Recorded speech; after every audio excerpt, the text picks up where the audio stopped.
Hello everyone, this is Alqama. Currently I am a third year MBBS student. So guys, इस video में मैं आपको बताने वाला हूँ कि आपको कौन कौन से डॉक्यूमेंट रेडी करके रखना है या फिर आपको कॉलेज में किस फॉर्म में डॉक्यूमेंट को लेके जाना है, कितनी जीरोक्स कॉपी लेके जानी है। ये काफ़ी ज़्यादा इंपॉर्टेंट होता है क्योंकि आपने सब कुछ अच्छे से कर लिया, बट आपने college eight the time of admission आप अगर कोई एक मेन डॉक्यूमेंट मिस कर देते तो आपका एडमिशन वो राउंड में कैंसिल हो जाएगा। मैं ये नहीं बोल रहा आपको काउंसलिंग से बाहर कर देंगे, बट आपका वो राउंड में एडमिशन कैंसिल कर देंगे एंड आपको नेक्स्ट राउंड में वापस से डाल देंगे।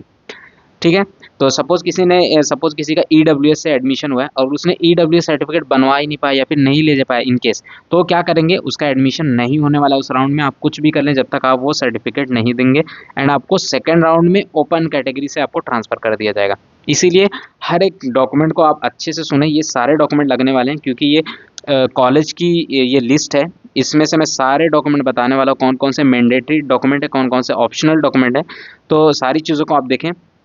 एंड नेक्स्ट वीडियो में मैं आपको फीस स्ट्रक्चर बताने वाला हूँ कि कॉलेज में कितना फीस रहती है, आपको किस टाइम पे करनी रहती है, फुल फीस पे करनी रहती है, हाफ फीस पे करनी रहती है, किस फॉर्म में पे करनी रहती है, एडमिशन के टाइम पे कितनी पे करनी रहती है, सब कुछ मैं बताऊंगा। उसके लिए आपको चैनल को सब्सक्राइब करना होगा।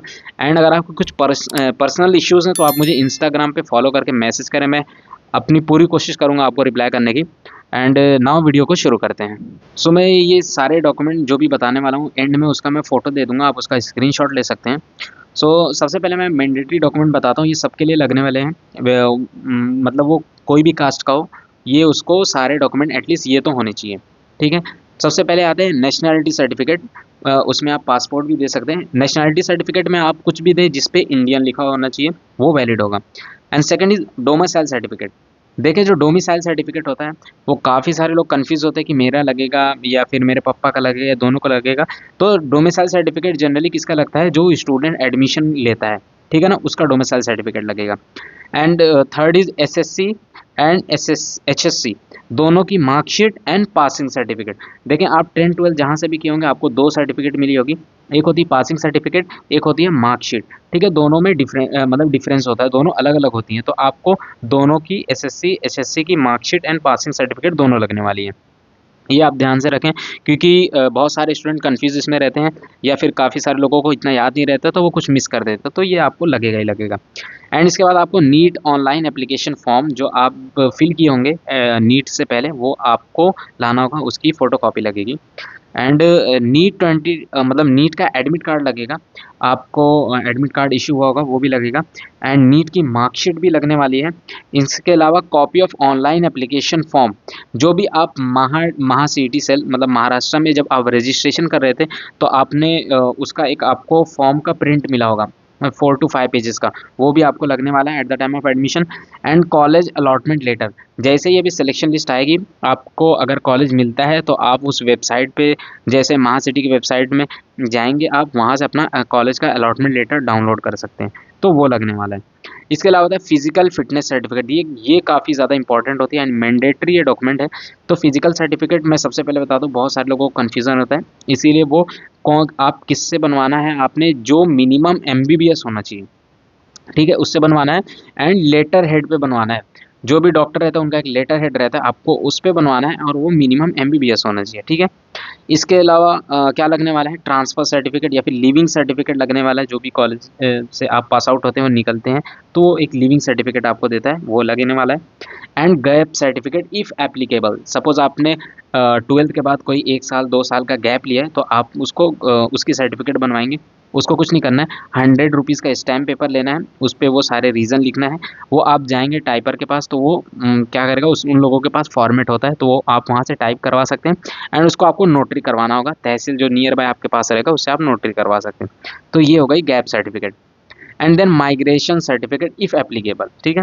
इसके अलावा क्या लगेगा, आधार कार्ड लगेगा, उसकी फ़ोटोकॉपी लगेगी। एंड हाँ, बस इतने हो गए, ये सारे थे मैंडेटरी डॉक्यूमेंट। ठीक है। अब मैं बताना, देखो वीडियो काफ़ी लंबी है बट काफ़ी ज़्यादा इंपॉर्टेंट है, इसीलिए आपको पूरा देखना पड़ेगा, आप स्किप नहीं कर सकते।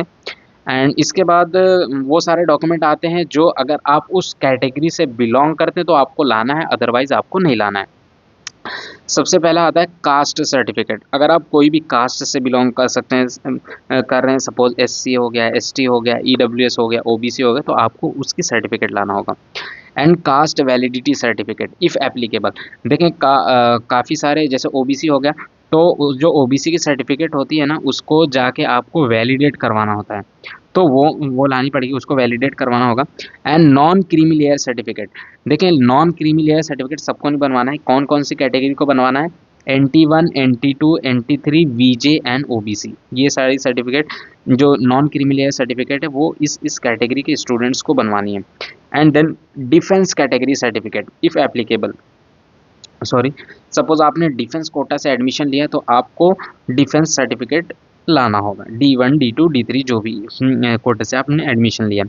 And then PWD physical with disability certificate, अब मैं सपोज किसी का एडमिशन ये कोटे से हुआ है, उसको कुछ डिसएबिलिटी है तो उसकी सर्टिफिकेट आपको दिखाना पड़ेगा at the time of admission. And then क्या होता है, hilly area certificate if applicable, suppose बहुत सारे स्टूडेंट्स रहते हैं, उनका एक एडिशनल कोटा ऐड कर देते हैं कि वो हिली एरिया से, तो उनको काफ़ी थोड़ा और लो मार्क्स पे एडमिशन मिलता है, तो आपको हिली एरिया का certificate eight the time of admission दिखाना होगा। इसके नेक्स्ट आता है parent domicile certificate for hilly area student. देखिए मैंने पहले बोला था जो डोमिसाइल सर्टिफिकेट रहता है वो स्टूडेंट का लगता है जो एडमिशन ले रहा है, बट अगर वो हिली एरिया का है उसमें मेंशन किया है तो उसके पेरेंट्स का भी डोमिसाइल लगेगा, ठीक है। इसके बाद क्या आता है, पेरेंट्स एनुअल इनकम सर्टिफिकेट। देखें जो भी इनकम सर्टिफिकेट रहती है वो उसी साल की लगेगी, ऐसा नहीं आपने 4 साल बाद की मतलब पहले की इनकम सर्टिफिकेट आप दिखा रहे हैं at the time of admission, then कुछ नहीं होने वाला, वो कैंसिल कर देंगे आपका एडमिशन। इसीलिए उसी साल की इनकम सर्टिफिकेट होनी चाहिए। एंड वो किसके लिए लगेगी, जो भी EWS कैटेगरी से या फिर SC BC economically backward section से एडमिशन ले रहे हैं उनके लिए इनकम सर्टिफिकेट भी लगने वाली है, और वो हर साल लगती है, हर साल आपको देना ही पड़ेगा, तभी आपकी फ़ीस हाफ़ होती है, ठीक है ना। ये मैं फ़ीस स्ट्रक्चर की वीडियो में डिटेल में डिस्कस करूँगा। तो ये सारे मैंने सारे डॉक्यूमेंट बता दिए हैं, इसके अलावा आपके एक भी डॉक्यूमेंट नहीं लगने वाले। मैंने इसकी सर्टिफिकेट मतलब जो भी डॉक्यूमेंट की लिस्ट है उससे बताया हूँ। यहाँ पे महाराष्ट्र का स्टैम्प पेपर है, सॉरी ये गवर्नमेंट मेडिकल कॉलेज का स्टैम्प पेपर है, तो मैंने सारे डॉक्यूमेंट बता दिए। एंड इसके अलावा जो मोस्ट इंपॉर्टेंट थिंग्स है, जब आप इसको डॉक्यूमेंट्स को लेके आएंगे तो आपने इसको क्या करना है, सबसे पहले तो ओरिजिनल डॉक्यूमेंट लेके आने, ओरिजिनल डॉक्यूमेंट कॉलेज अपने पास रख लेगा।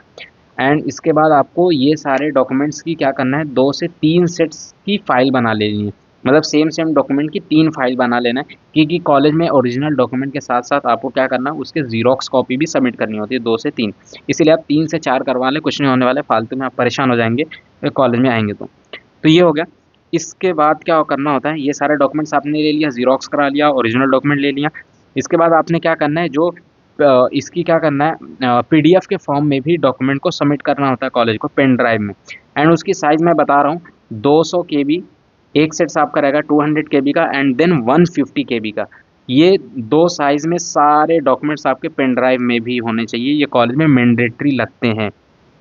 अगर आप नहीं देंगे तो आपको प्रॉब्लम होगी, इसीलिए मैं बोल रहा हूँ डॉक्यूमेंट्स की वीडियो को आप पूरा देखें। एंड हर एक डॉक्यूमेंट का अलग इंपॉर्टेंट है, अगर आप उसमें से कोई भी मैंडेटरी डॉक्यूमेंट सबमिट नहीं करते तो आपका एडमिशन कैंसिल हो सकता है, बाद में आप रिग्रेट करेंगे, इसीलिए ये सारी चीज़ों को अच्छे से देखें। एंड नेक्स्ट वीडियो में फ़ीस स्ट्रक्चर के बारे में बता दूंगा, वो भी काफ़ी इंपॉर्टेंट होती है, क्योंकि फ़ीस हम अलग वे में पे करते हैं, DD वगैरह के फॉर्म में पे करते हैं, इसीलिए वो भी वीडियो इंपॉर्टेंट होगी। एंड चैनल को ज़रूर से सब्सक्राइब करें, क्योंकि मैं पूरी काउंसलिंग की जो जो इंपॉर्टेंट चीज़ें बताऊंगा। एंड अगर आपकी कुछ प्रॉब्लम आ रही डॉक्यूमेंट से रिलेटेड तो आप मुझे इंस्टा पे ज़रूर से मैसेज करें, ठीक है। वीडियो को देखने के लिए थैंक यू वेरी मच, मिलते हैं ऐसी नेक्स्ट वीडियो में।